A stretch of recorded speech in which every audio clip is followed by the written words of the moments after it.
The St Andrews Challenge Quake is our feature race at Happy Valley on a Wednesday night. It's one of the older races as well, run at this city circuit. A very warm welcome to Racing to Win as we preview the 8-race programme here. I'm Andrew Lejeune. Good to have your company. I'm joined in the studio by Paul Lally, our form analyst, and race caller Brett Davis as well. Brett, competitive 8-race programme as it always is. It is, Andrew. Yes, as you mentioned, the St Andrews Challenge Quake is, of course, one of the features on the card. So the bagpipes will be out blaring a nice tune, no doubt, as they often do towards the presentation.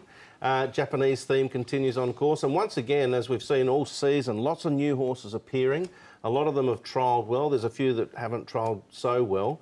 But there's going to be definitely a couple that create some interest in the betting. Yeah, it certainly is. There's no jackpots to speak of, Paul, but one of those newcomers is the very first Frankel to race here in Hong Kong. Yeah, that's quite exciting, isn't it? Obviously, Frankel being such a great horse, you know, everyone knows him around the world, and his horse is called Simply Brilliant. He's never been to Happy Valley before, but what we've seen in the trials has been pretty good. Nasrullah rides, and he should get a nice run. Wouldn't be surprised if he ran well. There's a couple more waiting in the wings, so looking forward to how he steps out later on. A big weekend, though, to look back on first before we get into Happy Valley's programme. Of course, it was Bank of China Hong Kong race day and all the trials ahead of the International Day. Sunday's meeting at Sha Tin marked a full dress rehearsal for the Longines Hong Kong International races in December. The first of the features was the Jockey Club Cup, won by Werther, who proved himself as Hong Kong's best middle-distance horse. Werther strides up to the outside of Time Warp, then Nasser and Goldmount. Werther edging clear, and class will prevail. Werther takes the Jockey Club Cup from Time Warp and Nasser. Werther's win was also significant for Tommy Berry, as it was his first victory in a group race since joining John Moore as his stable jockey. I said before today that he's going to be spot on for December, and I think that showed. He just probably ran out of gas a little bit the last 100, and Joe took me off my course a little bit where he lost his balance. But all in all, he's going great, and looking forward to December with him. While the former Horse of the Year cemented his position as the leading local fancy in the Hong Kong Cup, Goldmount put himself into Hong Kong Vase contention with an eye-catching run for fourth. From the Jockey Club Cup, the focus then shifted to the Jockey Club Sprint, where Mr Stunning led home a stable 1, 2, 3, 5 for his trainer, John Size. Mr Stunning charged away. Amazing Kids into second. DB Pin and Penophobia. Oh, he's good, Mr Stunning. Mr Stunning, clear-cut winner. Yeah, Mr Size, the master at dealing with these type of horses for these races, and you know, look, there's going to be horses improve around him as he will, but I think he's going to be the one to beat, that's for sure. Behind Mr Stunning, there are a few hard luck stories, most notably for favourite Lucky Babbles, with Zach Purton describing the run as a disaster. Hong Kong's mile division appeared to be fairly evenly matched on paper, and so it proved in reality, with only 2.5 lengths covering the first 8 over the line, as Seasons Bloom claimed the biggest win in his career. Helene Paragon took a slender lead. Beauty Generation. Seasons Bloom closing over the top now. Render the lead at the 50. Seasons Bloom coming away to win the mile. He beat some of the best horses in Hong Kong today, and he had to make it tough for being exposed 3 wide. He's a very nice horse, and I really believe he's going to be right there with him at the big day. As for the international challengers taking part of the Longines Hong Kong International races, they will be revealed on Wednesday night at Happy Valley. Of course, Joe went on to success with Beat the Clock in the last. That was a stunning performance. Start with the trials, though, first, Brett. Who was the pick of them for you? Good question. Probably Werther, I think, because we know that Time Warps is a very serious horse to get past. But I think overall, Andrew, just from a Hong Kong perspective, it's great to see sort of the top liners. There were no real surprises, were there, from a Hong Kong perspective, and they've all performed well leading towards December, which is great for Hong Kong because, you know, we like to win 1 or 2 if we can on the big day. Absolutely. Mr Stunning living up to his name, but I can see that a few people now calling him Unlucky Bubbles. Yeah, well, that's the way it's been working. You know, he's had so much bad luck, that horse, and it was like that once again. And Seasons Bloom, he's put his hand up to say that, look, I'm a serious chance in the mile as well. I think the mile is the most open. You can see the points there on screen now with Seasons Bloom going up 7. Shishwanda for running 5th goes up 10. Yeah, and what about Beat the Clock? You touched on that, Andrew. That was just an amazing performance from him. The second quickest last 400 of the season. The only other horse that went quicker was Seasons Bloom first up. So he doesn't hold an entry for the internationals, but You know, you wonder whether or not it might be discussed in the stable to throw him into the sprint, unbeaten over the distance. It's a big question, and John Size doesn't generally like to do that. He likes to take the races that are available before they go to those big races. But he'd be a wonderful inclusion if he were to go for it. Great performance from John Size with the 1-2-3. DB Pin, this time last year, was rated 56.63. Going around at Happy Valley, he's now on 120. Yeah, great, and it was a great run from him too. He's held up momentarily as well. Going to remember Mr. Stunning winning his first race at the Valley in super impressive style as well. So John Size often gets away slowly and then things start to bubble, and that's occurring right now. He's throwing in the winners left, right and centre. Yeah, Bubble and squeak. Basically doubled. It's extraordinary there from DB Pin.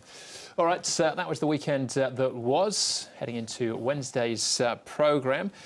We've got to come with the horse to follow first, haven't we? We'll be going back to last Wednesday's meeting at Happy Valley, Paul, for your horse to follow. Yeah, I'm going to go with a horse called Gallant Return. It was only having his second start, and it was here at Happy Valley. You could see him that he was well back, and he hit the line really strongly. He went to the outside.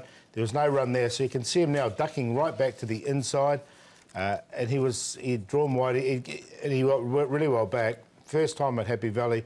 Really like the way he hit the line. So only his second start, I think he's got a good future here in Hong Kong. It was a good run from him. Yeah, I thought he ran well first up too, didn't he? Did. So, He's a griffin. Yeah, it looks to be a nice progressive young horse. I'm going to go for one that's a little bit more exposed. In Rickfield, obviously Sacred Elixir and Denozo fought out the finish. Rickfield's best efforts so far have been at the Valley, but this was a terrific run. I just like the way he's moving, the way he's letting down. He does give away a bit of a start, but he's closing off so well.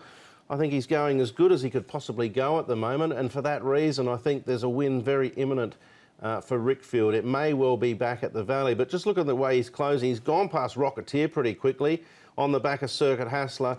He gave away a bigger start than what he had there at the end in deficit. So I think he's really flying at the moment. Yeah, Rocketeer is a little bit disappointed he hasn't quite come back maybe as good this term. No. Early race for me, race number 3 at Sha Tin on the weekend. Good Days is the one that we're highlighting here. He's had a good run or a bad run. This is certainly much better. Keep an eye also, though, on Strathspey in the purple jacket. He finishes off very strongly, just his second start. But Good Days actually dropped him a couple of points for this. Doesn't help him as far as class is concerned at this point. But just confirming that earlier promise when he ran well at big odds that there might be something there in the locker. Compassion Star was a good winner. Godspeed will pick up a race. But Good Days for me. But I know you liked Strathspey as well, Paul. Yeah, I thought it was a good run from him, and I didn't think he was quite ready. So I think there's improvement to come from that horse. So. All right, there you go. 2 for 1 as far as race number 3 was concerned. As far as suspensions and fines were concerned, Eddie Lai picked up a couple of days on a Golden Sleep. 26th and the 30th, Eddie will be missing from.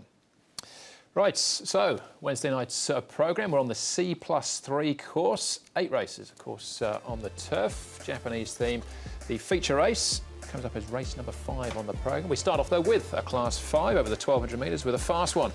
Barrier 1, he'll go forward from there. Scarborough Fair drops into Class 5 for the first time. Blinkers are put back on. Treasure and Gold 4th behind Victory Duke last start. Bit of a gear change for Victory Music as well. Zach Burton jumps back on board Haymaker. First starts for Michael Friedman with Glory Horsey. And Red Sun continues to drop down the ratings. Alexi Bedell on board. We're on the C+3 course for the 8-race card, so potentially it could favour horses in the first half of the field, particularly over the sprints. And Oriental Fantasia is a noted front runner. A fast one gets a great opportunity from barrier number 1. Hago Lucky resuming, dropping in class. He's coming back from a bleeding attack, but he is a horse that has shown some speed. Glory Horse, he's in a new stable. He is. It'll be interesting to see the tactics here with him. There's Hago Lucky. Sometimes the bleeders are best to get fresh. He has dropped 44 pounds, which is quite a lot, and he's now also with Peter Ho. Is the 4 Hago Lucky. Yeah, these are his 2 gallops. So just because he's been off the scene for a while, I thought I'd show both his gallops. Both of them haven't been too badly at all. That's him on the inside here, just for his second one. The other horse we'll take a look at here is Haymaker. He's been pretty consistent now. He's down in Class 5. And Casper Founds has had him for a little while now. Zach Purden jumping aboard, and he did the work on Haymaker as well. So it wasn't too much to show, to be honest. So I thought I'd show the new horse coming back after that attack. All right. Well, let's launch straight into the key races themselves. We'll start off with a fast one. Race 1, number 1, barrier 1 for him. His win has come on the all-weather, but the form's all right on the turf as well. Yeah, he's quite a versatile type. He can handle the all-weather and handle the turf. I think the crucial part for his chance here is that he's got barrier number 1.